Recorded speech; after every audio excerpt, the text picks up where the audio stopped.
tulo ka mga tao na dakpan. Magasakop sa Philippine Drug Enforcement Agency. O drug din sa may barangay Labangon.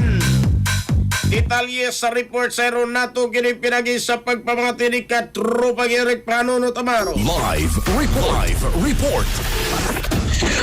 Okay. At po, aning sing tagamay ka to.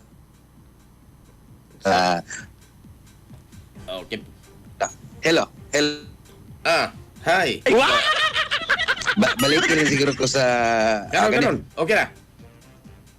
Siya di katapag Jerry mga kaigalaan wahin na no at pagmahay aning tulok ka matod pa drugista katapag Jerry bansab ning napusasan sa mga ahente sa Philippine Drug Enforcement Agency PDEA kagabi diris may sitio Kamanggan Barangay Labangon syudad sa Sugbo naghilak-hilak man pero wahin na ipusasan gyapon ning tulo nga silang alias ano 38 anyos ulitaw alias Negro 38 anyos ug si alias Makmak 39 anyos puro ni sila ka Berks puro ni sila mga construction worker kay nadakpan ning tulo diyang girumbos ng taga PDEA 7 ang usa ka drug den no balay supanan sa maunga dapit din ang tulo dokot in the act katong pensig nagwapakahuman silang suyop at the same time ang kining drug den maintainer katong Jerry na nakuhaan pag napalitan og giniling drugas nakuhaan pag yun og kining sa posisyon niini og laing mga ginadling drogas di nakuha sa kining maong pagrumbog drug den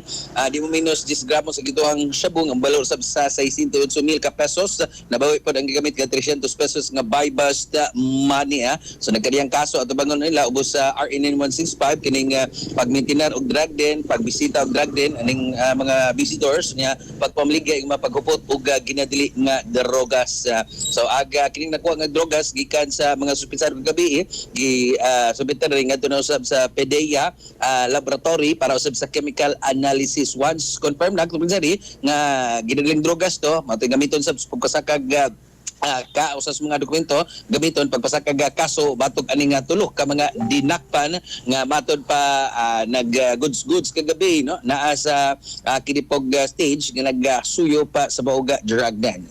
So far katubang Jerry mga kilaban to kasikas gikan usab sa Kiniga PDEA 7 mga katropa para kuanday kanabang di na mo madakpan mga kigilas mga operasyon sa atong otoridad may pag inyong suyupon mga kigilan higupon atong kape nga Santo Pasco Mex mga kigilan kay the more mong muhigop mo suyop aning atong kape mga kigilan mas magka-healthy na hinon mo mga kigilan kay magsige mo suyop og drugas magka-shrink ang inyong mga utok niya kani mga kigilan good for memory ang ato usab nga kape good for cognitive function kape nga Santo Pasco Mex ginama si Yes Wealth Incorporated.